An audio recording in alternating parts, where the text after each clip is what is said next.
All right, welcome back to our New Year's week edition. 2022 is already here. Unbelievable to think we are in 2022. So you are listening to the Powers on Sports podcast. I'm your host, Jason, down here in Tampa.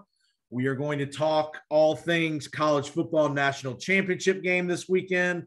We're going to hit some Antonio Brown. That's kind of the big news in the NFL. Wrapping up the regular season in the NFL this week. I'll give you some game picks later in the podcast. And we're also going to give you a little heads up on the college basketball season. The college hoop season is kind of taking shape now. Conference season has started most everywhere around the country. And no better person to talk to this college football, college hoops than with my man, Matt Zemek. Matt is the editor of USA Today Trojan Wire. Covers all things USC athletics. We'll even get his opinion. We'll get his thoughts on how Lincoln Riley's doing on the recruiting trail and such, and in the transfer portal. So, welcome back to the podcast, Matt. Thanks, Jason. Happy New Year. Appreciate it, Matt. Appreciate it. What was New Year's like out in beautiful Phoenix area? It rained during the playoffs, which I guess is Mother Nature's way of saying that the Pac-12 is just in a sad state. Relative to the playoff, but then it was sunny skies on New Year's Day, which meant that was nature's way of saying, the Rose Bowl's back in Pasadena.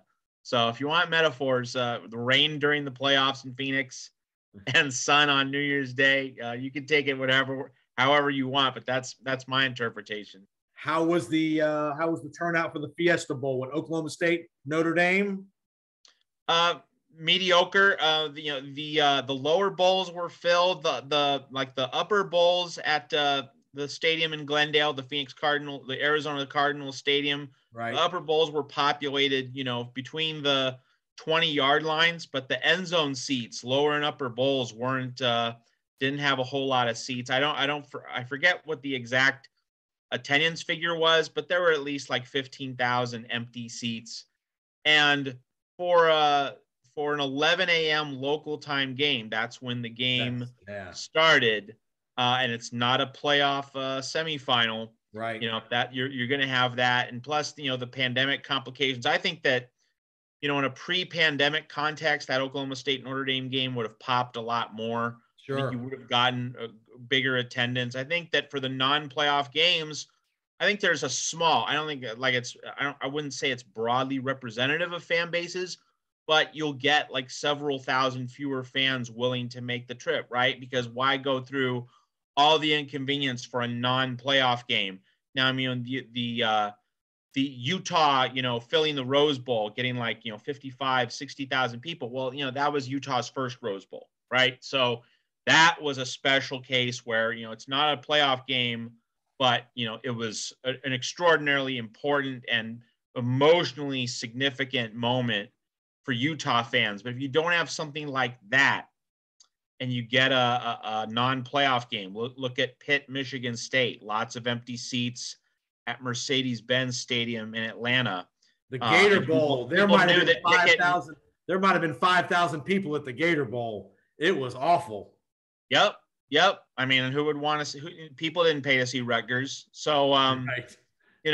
So it's we have a discussion about the bowls and how to rethink them, and it's not so much the pandemic, though that is apparently it's going to be a thing, and then at least in the short term, the next few years, that demands some solutions. But I think on a broader level, beyond the pandemic, we need to rethink the bowl games. I'm not saying do away with them, but like if we're gonna have bowl games, what we're doing now, it's not hitting the sweet spot. It's leaving a lot of people unsatisfied. Of course, there was the incident with UCLA backing out of the Holiday Bowl at the very last minute. And, maybe UCLA made a bad choice, but the bigger point is, why do we have teams backing out at the last minute? Like, we need to have policies and guidelines so that, the North Carolina State team and North Carolina State fans, they travel from Raleigh, North Carolina, all the way to San Diego for a game, and you leave them at the altar just 5 hours before kickoff. Right. That's not right. We can agree that that's not right. And UCLA chose not to play, and again, maybe UCLA had perfectly good reason to, but LSU's playing in this Texas Bowl game against Kansas State with under 40 scholarship players. Yeah, right. So like who's making the decisions in terms of who plays and who doesn't? We don't have uniform standards. We don't have, consistent guidelines. I mean, and we're just leaving it up to the teams. And I'm not saying the teams shouldn't have some say, but when one team backs out at the last minute and another team goes ahead, plays with under 40 scholarship players, which is not safe. Right. Who's minding the store? Who's providing governance and leadership? Where are the consistent standards? There's a lot to talk about in the off season in terms of how we do bowl games in college football right now. And even more importantly, when you get to these bowl games, even the New Year's Day bowl games that don't have any national championship implications, all your big time players are opting out. They're not playing. They're all, which I can understand from perspective, as we all know, Jalen Smith a few years ago at Notre Dame would have been a top 5 pick, blew his knee out. Matt Corral of Ole Miss getting hurt. Right. I mean, so I can understand guys doing that when they know they're going to be a high pick, but you have so many of these guys that are just, bailing out of their and again, there's an argument to be made on both sides. Kirk Herbstreit, very assertive and very aggressive with his opinion that guys shouldn't be quitting on their team like this. But if you got a $10 million lottery ticket looking at you down the road by staying healthy, why would you play in the Holiday Bowl or the Fiesta Bowl that has no national championship implications? Absolutely. So like we can't just go along the way it's always been done. And actually, having said that, it's not the way it's always been done. Like this thing has continuously changed. I noted on Twitter this past week that 40 years ago, 1980, 1981, 1982, there were only 16 bowl games. Right. And you had just an 11-game regular season.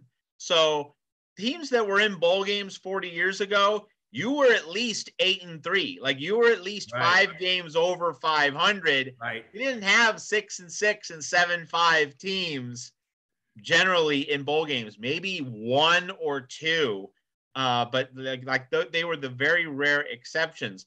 But today, they're a dime a dozen. But bowl games were exceptional back then. They were exceptional, unique events. Like the Gator Bowl was a really big deal in the early 1980s. Holiday Bowl was a really big deal. The Blue Bonnet Bowl was a really big deal. I mean, it felt special to make those games and win those games. I noted that when Arkansas beat Florida in the 1982 Blue Bonnet Bowl down in the Astrodome, Arkansas players gave Lou Holtz a victory ride. Like that was a really big deal for that team. Arkansas had lost a number of bowl games in consecutive seasons, lost the Sugar Bowl to Alabama in the 1979 season, lost the Gator Bowl to North Carolina in 1981. So when they broke through and they beat Florida in 1982, it was a really special thing. And you don't have that today, so and that's just one of the many different things which is different about the bowls today or different about the bowls then compared to today. And so the incentives are different. The culture's different. How the athletes respond are different. And, we don't need to necessarily put forth a specific plan right now, Jason, but the bigger thing is just we do need to change the incentives. If we want to have Kenny Pickett and Kenneth Walker playing in the Peach Bowl, we need to change incentives if we want to get packed houses for the non-playoff New Year's Six bowl games. We have to change a lot of things if we want certain outcomes. And that's really the discussion we need to have. What do we want out of bowl games? What are we expecting out of bowl games? If we have certain longstanding expectations, they're not being met, and we need to make changes if we want those expectations to be met. In my opinion, 2/3 of these bowl games are simply for TV content, for ESPN, Fox Sports to air 3 hours or 4 hours of content in the middle of December or late December for something that, like you said, nobody who wants to see Central Michigan and Buffalo at 6-6 playing each other. I mean, not many people other than those two fan bases.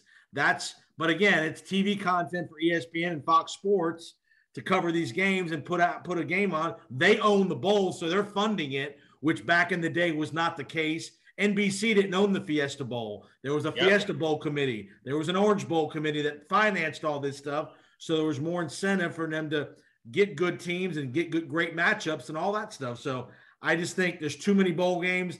You could probably cut the bowl games easily by 30% to make it more enticing, to where you would have more 8-4 kind of teams involved, as opposed to the 6-6 kind of teams throughout.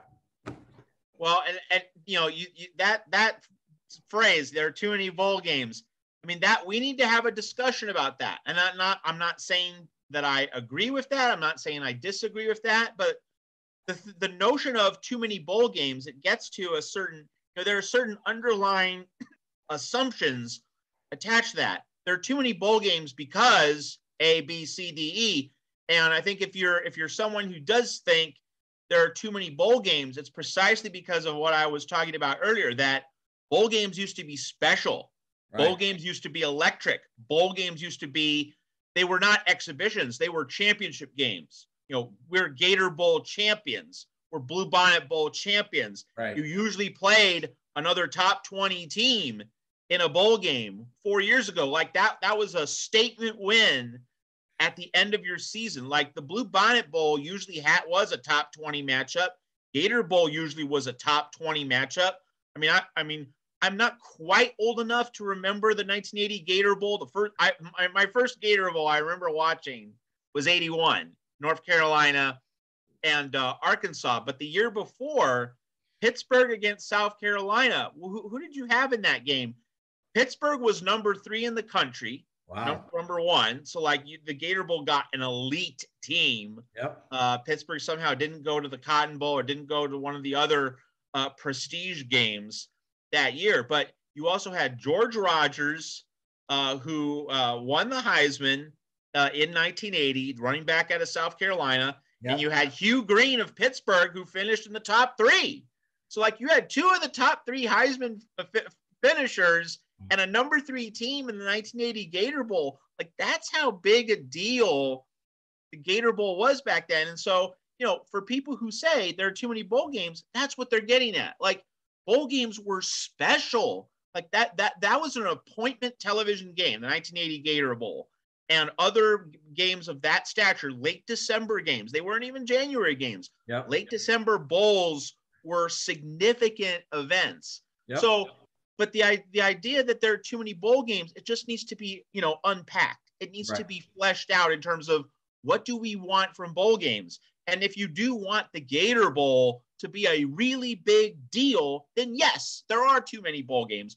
But I think when people say there are too many bowl games and when other people push back against that, they don't flesh out the argument. They don't then go to the next point. We need to get to that next point and fully explain what we want from the bowl games. We really need to have that conversation in the offseason. All right, so let's get to your bowl, the bowl game out in the West Coast, the Rose Bowl. Probably the best of the bowl games all year. Utah, Ohio State. What a crowd Utah brought to the Rose Bowl, their first ever appearance. Shout out to my buddy Kelly Sherritt, who's the equipment guy at Utah. Another shout out to a buddy of mine, Ryan Hagan, who refereed in the game as part of the SEC crew in the game. But what a football game that was, Utah and Ohio State. Let's just stop for a second and admire not only the fact that the Rose Bowl returned to Pasadena this year after not being held in Pasadena last year. Like that just felt like normal. That was a nature is healing moment to start 2022. But let's also step back and look at the past 5 years of Rose Bowls, Jason. 2017, USC 52, Penn State 49. 2018, Georgia 54, Oklahoma 48 in overtime. Playoff game. That was a playoff game. That was a playoff game. And now you have the 2022 Rose Bowl, Ohio State 48, Utah 45. So like we've had 3 classic Rose Bowls in the last 5 years. That's a pretty darn good run for the granddaddy. Now about this game, a few things. One, Utah had brutal injury luck. Yep. Utah was controlling this game until its tight end, who was dominating Ohio State's secondary, got hurt. Like you can just that was the clear line of demarcation, the obvious turning point in that game. So Utah was bitterly unlucky. But here's the flip side. We talked about this, Jason, on our shows the past few months during the college football regular season. We said, you know, the quarterback play in the Pac-12 is awful. You know, the bar was set so low. So Utah goes up against C.J. Stroud. There's nobody in the Pac-12 who is even close to the standard of C.J. Stroud. So when he comes in and Utah is facing Stroud, you know, this is not Anthony Brown in Oregon anymore. You know, you're going up against a big league passer. And I know that Utah's secondary was depleted and Utah had to go, you know, deep into the depth chart, had to get some offensive players to play defense and go two ways.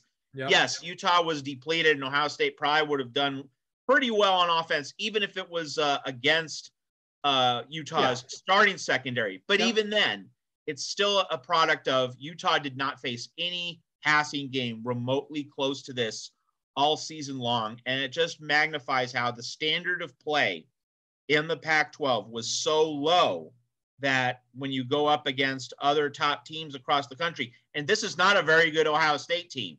You know, this is the Ohio State team, which got destroyed by a Michigan team, which got destroyed by Georgia. So like, that's how much worse Ohio State was this year compared to previous years. And yet that Ohio State team, that Ohio State offense was still, you know, easily able to march down the field against Utah's defense. It just puts into perspective how low the standard of play in the Pac-12 was this year. And it was either 2 or 3 of Ohio State's best receivers opted out of the game. So the guy that went crazy for 275 yards was like the third option. That's right. That's right. And like the Smith Najigba and there were a couple other receivers who Marvin Harrison's son, Jr. played a great game. Yep. That's right. And so, you know, again, Utah was depleted, but like it just shows how in the Pac-12 you don't have that level of athleticism.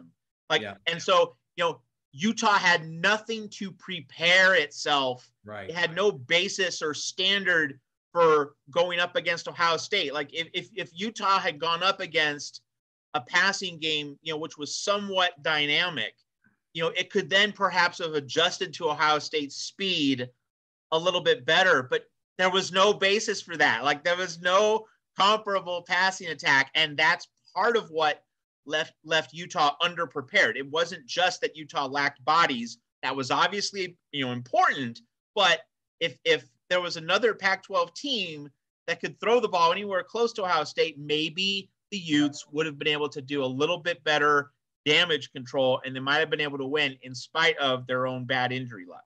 Yeah. All right, let's get to the heavyweight fights. Mike Tyson versus Michael Spinks, Georgia, Michigan. I mean, this game was over at the end of the first quarter. I mean, not that everybody was surprised Michigan got beat, but I don't think anybody thought Georgia was going to manhandle them the way they did. Your thoughts? Well, you know, it's what I just said about, you know, Ohio State not being very good, that Michigan was able to have its way.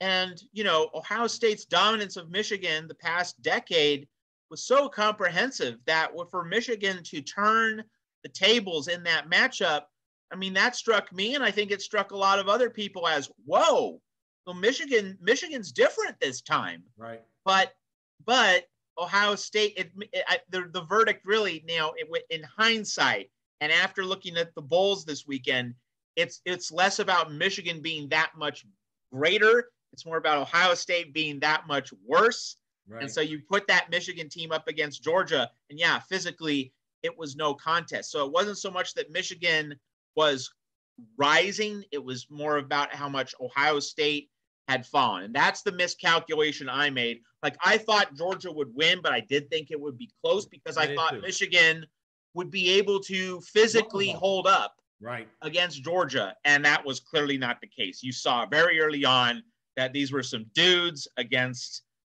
some weaklings. It was men against boys. Yeah. That was very quickly apparent. And I think you saw Stetson Bennett's a better player than we think he is. He is a good quarterback in that play action system. When Georgia can run the ball, he is a good play action quarterback. You got Bowers, you got James Cook out of the backfield, devastating matchups against linebackers and safeties against anybody, even more so against that Michigan defense who tend to be a little slower at the linebacker and safety positions. Total mismatches there. Yeah, I mean, I thought Michigan athletically and physically was going to at least put up a fight, but that wasn't true. Now with Stetson Bennett, first off, okay, yes, he played a brilliant game, but let's also acknowledge that he was sipping iced teas in the pocket. Yeah. His jersey was clean. He didn't have anything to threaten him. Yeah. And so let's just segue right into it. You go against Alabama, a team that's likely to put up points, a team that's likely to threaten Georgia's defense. That's like Georgia's kryptonite. It's Kirby Smart's obstacle.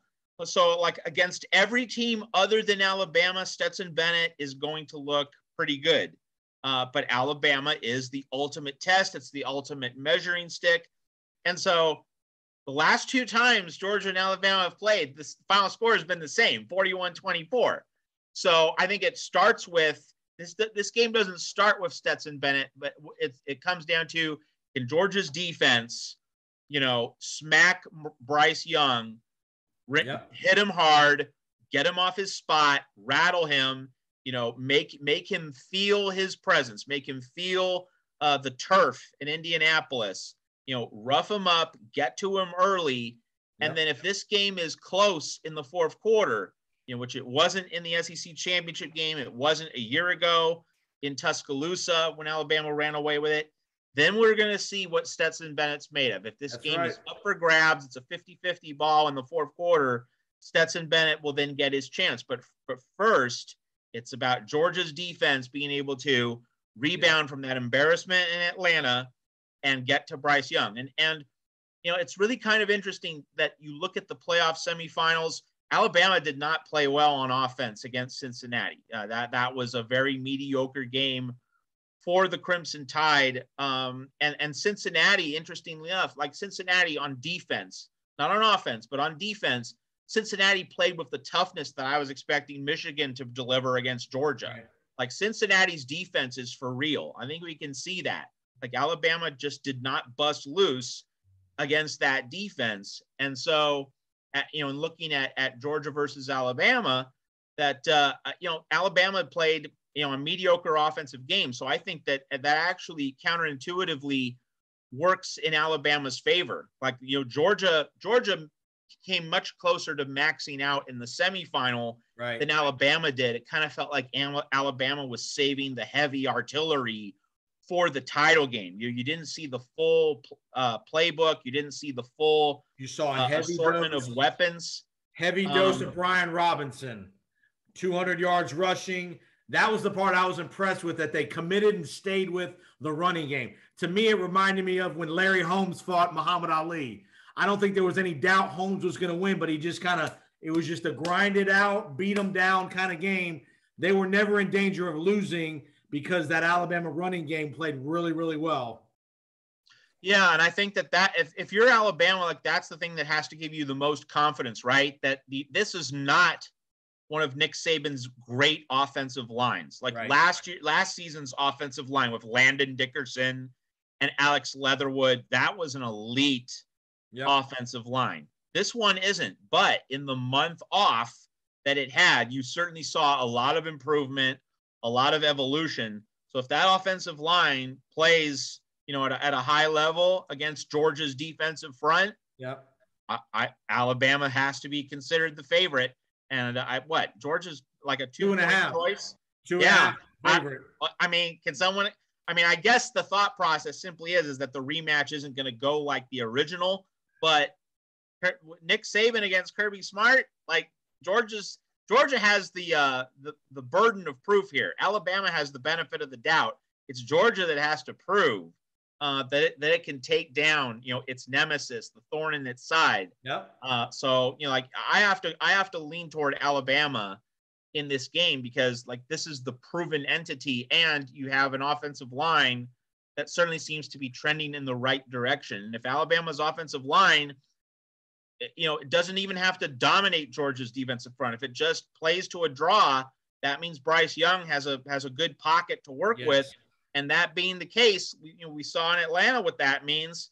If Alabama's offensive line fights Georgia's defensive front to a draw, that's advantage Alabama. If that's a draw, Alabama wins this game. I think the three guys to look at it from Georgia's perspective offensively. One, George Pickens is finally back. It seems like pretty healthy. He's been out most of the year. He's their best receiver for Georgia. The kid, the Bowers kid at tight end, is a stud. He's going to be amazing. He's going to be an amazing pro. He's a stud. He's like a Darren Waller, Travis Kelce kind of guy. Yes. Tight end. Can Georgia create the matchups where they can have the advantage there? And then Dalvin Cook's little brother, James Cook, out of the backfield.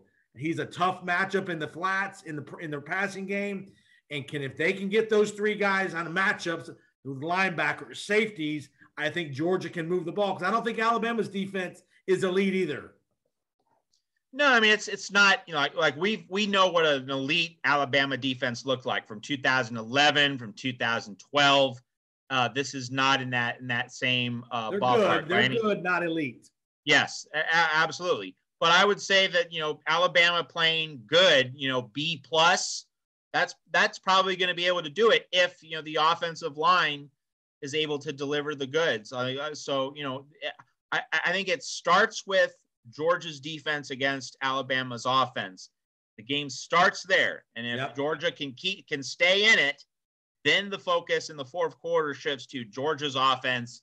Can it deliver that dagger drive? Can it deliver that special moment, which has eluded Stetson Bennett to this point in his career? But the first half is about Georgia taking whatever punches Alabama might throw. And then if that happens, then the second half is about Georgia then asserting itself and delivering that first national championship since Herschel Walker, 1981 Sugar Bowl, Notre Dame. It's a game where Georgia really has to come out and answer the bell. And if that happens and you don't fall behind by 10, 13, 17 points when you're absolutely cooked, that's not the kind of game Stetson Bennett can win. If Georgia can get this even or, down just a field goal heading into the fourth quarter, then we'll get to see what Stetson Bennett and what this team is truly made of. I really hope we get that scenario, because we need that proving ground instead of seeing the same old Alabama story. And I'm going to give you an X factor on defense. One, how much does Georgia blitz Bryce Young? Remember, no John Mechie for Alabama. He's out, but you still have Williams at wide receiver. You have good tight ends. Obviously, you have Robinson. They blitzed a lot in the SEC title game, and Bryce Young burned them. And number two, how much time is Dan Lanning spending at the Oregon job, your neck of the woods, as opposed to prepare? I know it's 10 days, but how much is Kirby Smart involved with the defense in this matchup as opposed to Dan Lanning? And how much is Dan Lanning spending time related to the Oregon job as opposed to finishing out the job as defensive coordinator at Georgia?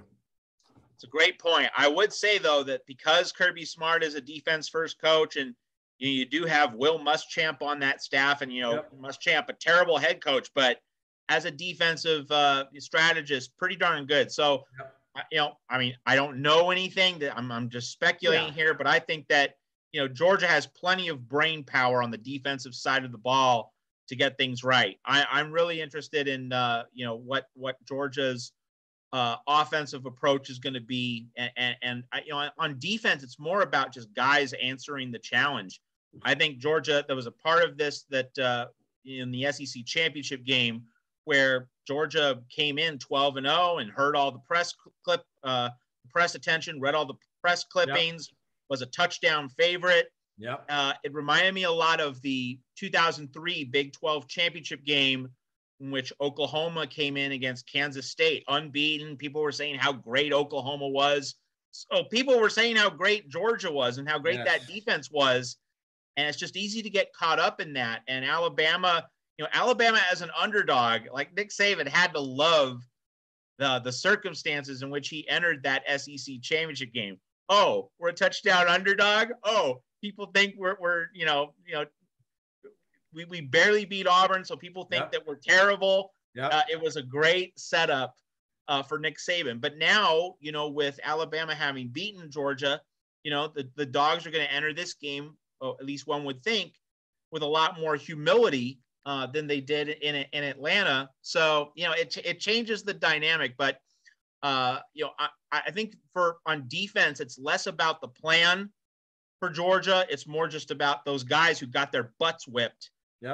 Just playing with a lot more passion, a lot more quality than they displayed before. I think on offense, that's where the plan and where the scheme might need to deliver more for Georgia. So, Dan Lanning's place in all of this, I mean, he certainly contributed a lot to the Georgia program, but I think in the bigger workings of it, Kirby Smart, Will Muschamp, the other people on that side of the ball, they can formulate, the right ideas, but ultimately the players on defense have to execute it. No doubt. And Georgia's got all Americans on defense. Nakobe Dean, the big defensive tackle, Jordan Davis, I believe. I mean, they're all Americans, and that you got to play like all Americans. And this is their last opportunity to do it. Give me a prediction. Now, the benefit of the doubt goes with Alabama, and the burden of proof is with Georgia. Georgia has to prove it, and until Georgia does, I'm going to go with Alabama. I think, it's not going to be a 17-point game. I think it's going to be close. I'm going to say 31-27 Alabama. I'm going to go the other way. I think this is going to be the year somehow, some way. Stetson Bennett's going to get it done. I'll take Georgia, same kind of score, 30, like a 33-28 kind of game, high scoring. But again, there'll be some defensive plays in this game.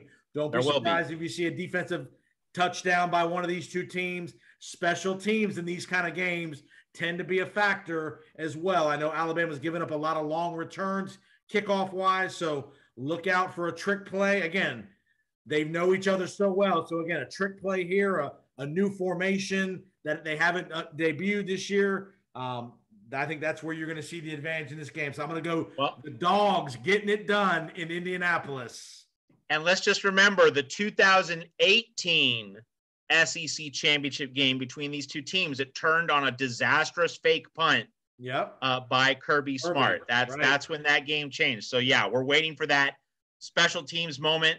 We've seen other national championship games turn on special teams moments, most notably for me at USC, that 2005 Orange Bowl when Mark Bradley of Oklahoma muffed the punt inside his own 10-yard line.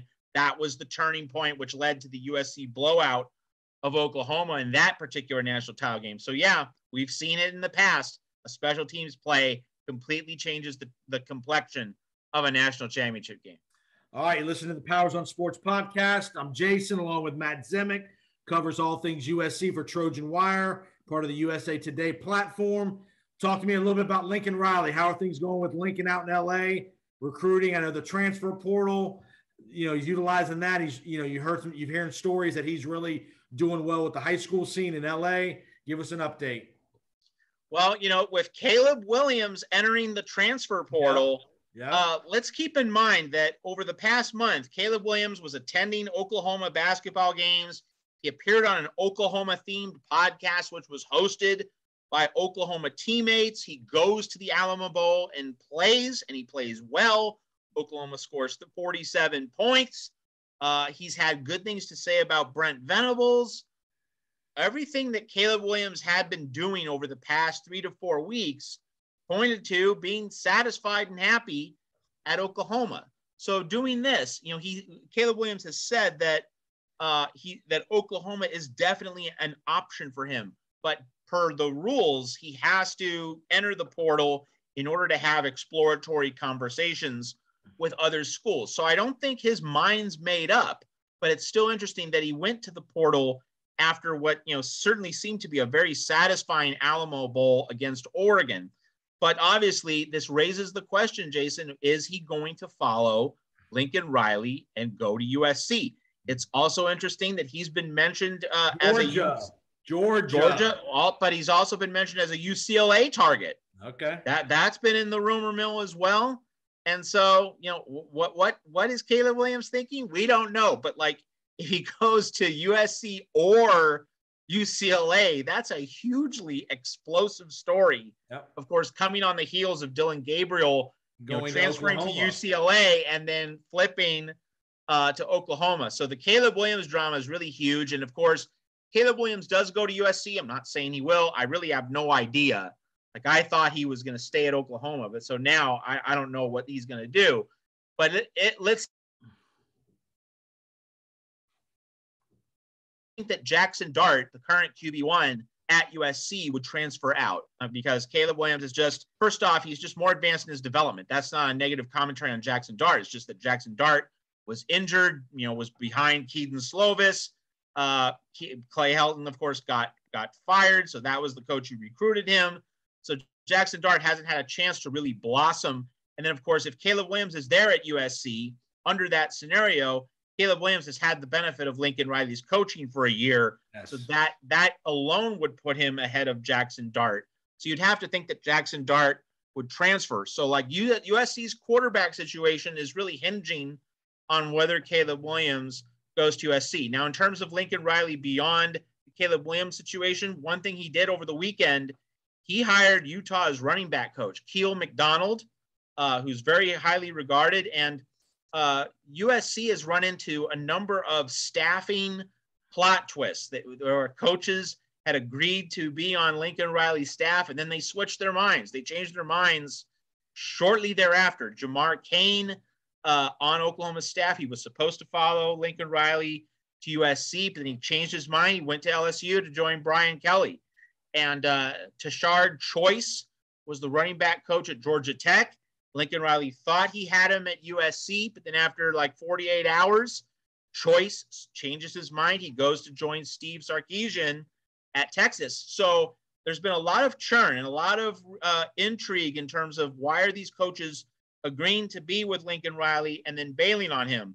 Now people can say, maybe this points to instability in terms of Lincoln Riley's overall operation. But the counterpoint is that Riley is ready with a plan B whenever these changes have happened. So like getting Utah's running back coach, it's not just enhancing USC, you're also weakening your foremost competitor. Like USC and Utah, I think it's pretty clear. Those are the two best teams in the Pac-12 heading into 2022. So Lincoln Riley not only found his running back coach and improved his own outfit, but he weakened Utah. So like that's a masterstroke.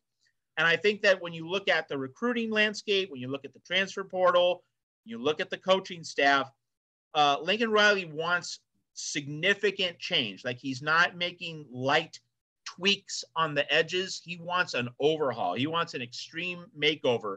And the thing about an extreme makeover or like a really grand, larger ambition is that you might not get everything you want, but if you get most of what you want and you're shooting for the moon, you're still going to get most, of what you were aiming for. You're still going to get a substantial transformation. You might not get 100% of it, but 75% of an ambitious agenda is a lot more than 75% of, a minimalist agenda. So Lincoln Riley is making big changes at USC. I think people can agree on that. And when you consider how bad the culture was, how bad the program was under Clay Helton, it really is a case where large-scale changes were needed. So I think Lincoln Riley is checking the right boxes. He has the right scope of vision. He has the right big picture focus, and fans are definitely on board with what he's doing, and they should be. There you go. So last question on USC. Did they keep Dante Williams? I know he was the big recruiter. Yes, Dante, they did. The interim coach, he got retained. Yep. So like he's not a coordinator or anything, but he's on there as an elite recruiter. And that's another reason people here at USC are very happy with how the immediate coaching staff and also the support staff are being constructed. There's a sense that, Lincoln Riley is bringing in predominantly his guys from Oklahoma. But if there was one guy within the USC program who needed to be retained, it was Dante Williams. Lincoln Riley convincing Dante Williams to stay, that is definitely a coup for Lincoln Riley. There you go. There you go. All right, folks, that's our college football breakdown. We're going to hit which one NFL topic. There's only one topic to hit in my book down here in Tampa, Florida. Have you ever seen a situation like you saw in the Meadowlands on Sunday? Antonio Brown, mid-third quarter, takes his pads off, takes his shirt off, and just trots off to the sunset, giving high fives and waves to the crowd at MetLife as he basically ends his NFL career, in my opinion. Yeah, I think he has played his last NFL game, and I think we have to realize there's a lot of layers to this, but I think the biggest one, the most important one, the most severe one, this is very concerning. Yes. I mean, he has CTE, right? I mean, like we know this. That or bipolar. He's either that or bipolar or both. Yeah. I mean, so like this is not just, a character or, this is not an episode in which someone's acting out. Like this is someone who is significantly unwell. Right. So like, it's not so much the Antonio Brown carnival or sideshow. This is a guy who's really unwell. Yep. And we need to realize that. And it's very sad. The other really important point is that, the Bruce Arians was saying until recently, like, he's our guy. We're good with him. He certainly painted a picture of everything being fine, but then it wasn't fine.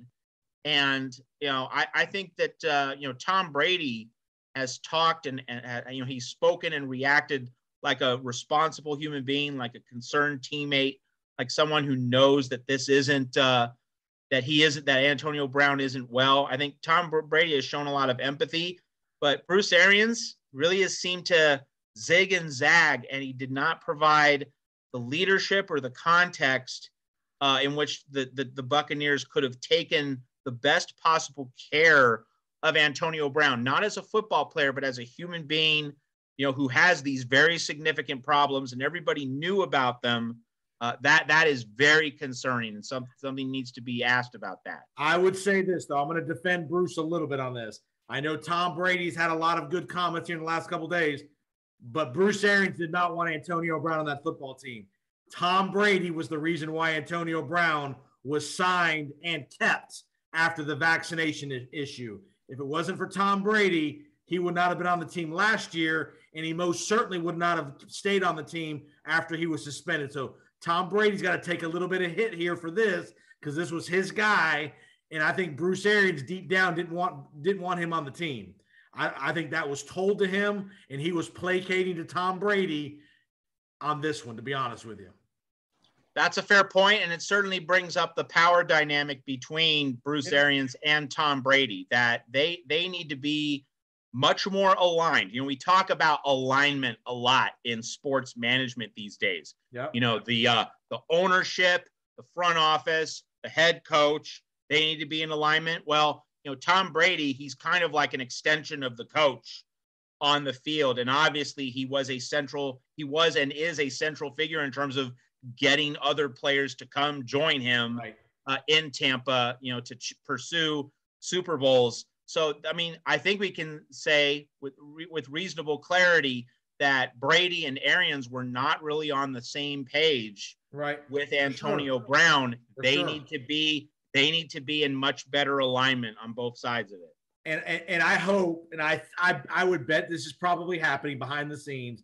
I would bet Tom Brady's fairly involved here behind the scenes now with it, whether it's through third parties or somebody trying to get Antonio the help he needs. Because I hate to say it, the guy needs major help right now. Yes. He needs a major league intervention right now before something drastic and tragic happens to Antonio Brown or somebody else, because he 100%. Does something that's just off the radar and just unacceptable. So hopefully Tom Brady's handling that behind the scenes, and Antonio's true friends in the league. I know he probably doesn't have a lot of them, but hopefully his true people that care about him in the league and around the league, whether it's Pittsburgh, New England, whatever, have reached out and tried to do something, because the guy needs some serious help right now. 100%. Well said. Yep. All right, we'll wrap you up on this. It's college basketball season. We've kind of hit the conference season right after New Year's. Is always kind of the heart of college basketball gets going. Just give the audience a quick overview of the college basketball season to date, and maybe the 4 or 5 teams that you see as kind of the leading teams as we start conference play throughout the country. I was not prepared to say this, a month ago, but I'm prepared to say it now, that Baylor, the defending national champion, certainly looks like the team to beat, because we've seen, some very flawed performances from the other teams in the top 5. Gonzaga, Duke, Purdue just lost to Wisconsin. So like Purdue's no longer a top 5 team. When we're recording this podcast tonight, Jason, this is where we're recording this. Tuesday night, Kansas missed 19 straight shots. Wow. Against Oklahoma State. Had a 29-15 lead. That game became 29-29 at halftime. I mean, obviously when people listen to this podcast, that game will be over, but Kansas missing 19 straight shots. Kansas doesn't seem to be a heavyweight. And then over here in the Pac-12, you have 3 teams in the top 10. Arizona. UCLA, Arizona, and USC, but we're seeing Pac-12 games getting postponed left and right. Right. It's going to be a very cluttered schedule. You're going to see teams having to play maybe like 4 or 5 games in like 10 days. Right. So that's not your normal game preparation. For those who aren't familiar with Pac-12 basketball scheduling procedures, a normal week is you go to one pair of schools: the Washington schools, the Oregon schools, the Bay Area schools, the Arizona schools, the LA schools, the mountain schools, Utah and Colorado. You go to 2 schools as your road trip. You play a Thursday game and a Saturday game. Sometimes it might be Wednesday, Saturday. Sometimes it might be Thursday, Sunday. Right. But generally, you're playing 2 games in one part of the conference footprint.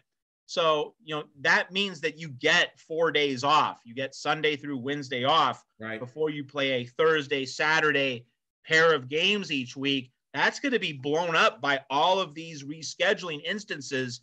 So, you at USC, UCLA, Arizona, when they play each other, those are the biggest games of the Pac-12 season. They're not going to be played on an even footing in terms of rest, rhythm, preparation. Right. So all of that's up in the air. But in terms of a larger national level, the ACC is horrible. Like Duke is the only really good team in the ACC. That's been rather jarring to see. Like North Carolina might be good enough to get in the NCAA tournament, but not anything better than like a number 8 or 9 seed. Louisville, the ACC might get only 3 or 4 teams in. Yeah. Like that's going to leave a lot of at-large bids available for mid-majors, for teams in other conferences. So that really is one of the bigger plot points of the young season. We've also seen Michigan. Michigan was a preseason Final Four contender. Got pounded by Rutgers. Michigan might miss the NCAA tournament entirely. Michigan's near 500 and has to play Michigan State, Purdue, and Illinois. Its next 3 games. Michigan could be multiple games under 500 in mid-January. So a lot of jarring plot twists already to this season, and COVID scheduling is going to be the X factor that keeps evolving and changing as we go along. What about a couple of mid-major teams, the Wichita States of the world, the Cincinnatis of the world? I know Gonzaga out your way. They're not a mid-major anymore, but give me a couple cents of a couple of those kind of teams that could, in Illinois, Chicago, that could come off the radar and be a real strong team as we get into February. Yeah, well, what's unique about the mid-majors this year is that, the coaches at those places, the coaches who made those schools so good, like they went to other jobs. Like think about like Porter Moser leaving Loyola Chicago. He's now at Oklahoma. So with a team like Loyola Chicago, can you really say it's still Loyola Chicago? Does that team still have its personality and identity? It's hard to be very sure about that. But having mentioned Loyola Chicago, Jason, like this is one of the bigger events of the week. I don't know if you heard this. Your listeners on the Powers on Sports podcast might not be aware of this, but you remember when BYU and Coastal Carolina scheduled that football game on 72 hours notice? We've had something similar happen here in college basketball. Loyola Chicago will play the University of San Francisco Thursday midday. Really weird. Thursday midday, and they're going to do it at a neutral site in Salt Lake City so that they don't have to travel. It's not a pure home game or road game. Right. They agreed on meeting in Salt Lake City. So like that is a huge resume game for 2 quality mid-major teams. Whoever wins that game significantly increases its chances of getting an at-large bid to the NCAA tournament. San Francisco has just 1 loss. The Dons look like the second best team in the West Coast Conference behind Gonzaga. They look better than BYU. They look better than St. Mary's. That's one of the interesting mid-major stories of the year. And so that game against Loyola Chicago, like that is appointment television. I don't know what network it's going to be on, but like that game Thursday afternoon, it's good for breaking up the monotony of work. Yes. That's going to be a must-watch college basketball game between two mid-majors. And I think you'll see more of that as the winter unfolds into February, where, you know, Carolina might be supposed to play Syracuse. They can't play because of COVID, so Carolina might play Pitt, or Syracuse might play Wake Forest, or whatever. Mix and match. You'll see some of these mixing the matches and all that stuff. I know Carolina played UCLA, or no, who did Carolina play a couple weeks ago in Las Vegas? Yeah, Kentucky. They were supposed to play UCLA. The Bruins had the COVID-19 problem. Right. Yes. So they mix and match that game for TV. I think you'll see some of that stuff. I know you usually see like a one weekend later in February where there's some mid-major teams that play each other. I think you'll see some of that. So be on the lookout, folks, for that. Matt, tell everybody where they can find you. Great job covering the Pac-12 USC athletics. Tell everybody where they can find you online. Yeah, so Trojans Wire, we're at trojanswire.usatoday.com. And so, you know, USC's been on a COVID pause with its basketball program for 2.5 weeks, but Trojans, hopefully, cross your fingers, will play this week. And they are one of only 3 unbeaten teams left in college basketball, along with Baylor and Colorado State. So USC basketball is a big deal. And then, of course, with all the recruiting news that's going to happen in January on into early February with Lincoln Riley. I mean, hey, we suffered through this miserable USC football season, but we sure got the payoff at the end with Lincoln Riley. So USC football is once again a destination program. It's a high-end college football topic, so it's going to be a fascinating offseason.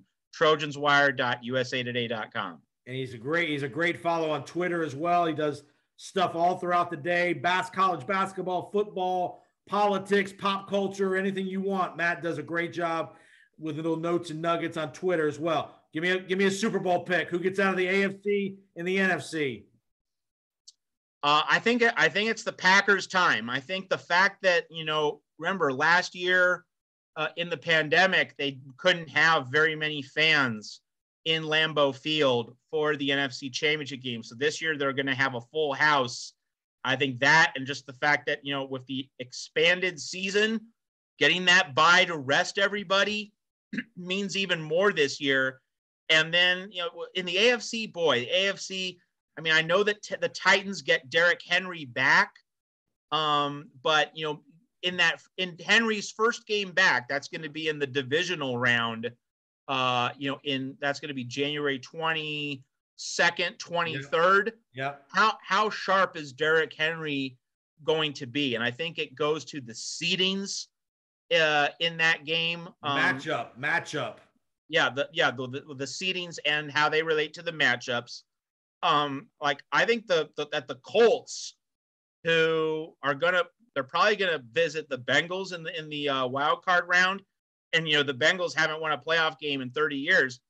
I think the Colts might be able to make some trouble, and like if they play the Titans in the divisional round, just with more momentum and more regularity of play. Also, the Titans swept them during the regular season. It's hard to beat a team 3 times. I kind of think that the Colts, they aren't going to win, but I think they can take down the Titans. Like I don't trust the Titans to put it all together. I think that Derrick Henry. I think the divisional round really is going to be the tough game for the Titans. I think if they get through that, Derrick Henry's return, you know, and the rust factor that he's going to be dealing with. I think if the Titans get through that game and then they host the AFC title game, then they're probably the favorite. But I don't think they're going to get past the divisional round. How it's all going to work out, the Chiefs, boy, just when you think they figured it all out, they scored 28 points in the first half against the Bengals, and then they scored just 3 in the second half. Like just when you thought that, whoa, you know, they're going to be the number 1 seed, they're going to host the title game in Arrowhead again. So in the AFC, it's really hard, but I'm just going to say I don't think the Titans do it, and I do think that it's all lining up for the Packers. You know, if they host the Bucs again, you know, could they possibly play a worse first half than what they did against the Bucs a year ago? I just have to think that if it's a rematch, it's going to be hard for the Bucs to get all the bounces that went their way. It's going to be hard for that to happen a second time. So I think the Packers win the NFC. I have no clue who wins the AFC. I think we're just going to leave it at that and enjoy the AFC playoffs, because that's going to be a free-for-all. Yeah, I don't think anyone has a good feel for that side of the bracket. You can make an argument for any of 5 teams probably in the AFC to win the AFC. Totally. You could make an argument for Cincinnati because of Joe Burrow and Jamar Chase and that offense. You could obviously ridiculous. Nope. Buffalo with Josh Allen and those guys. I mean, there's 4 or 5 teams I could easily make an argument. But Matt, great analysis. Keep up the great work, my man, and we will be in touch real soon. Always a blast, Jason. Thanks for having me back. All right, Matt. Have a great weekend. We'll be right back. I'll give you some NFL game picks heading into the weekend. And this is a tough weekend to make NFL picks, brother. So we'll be right back.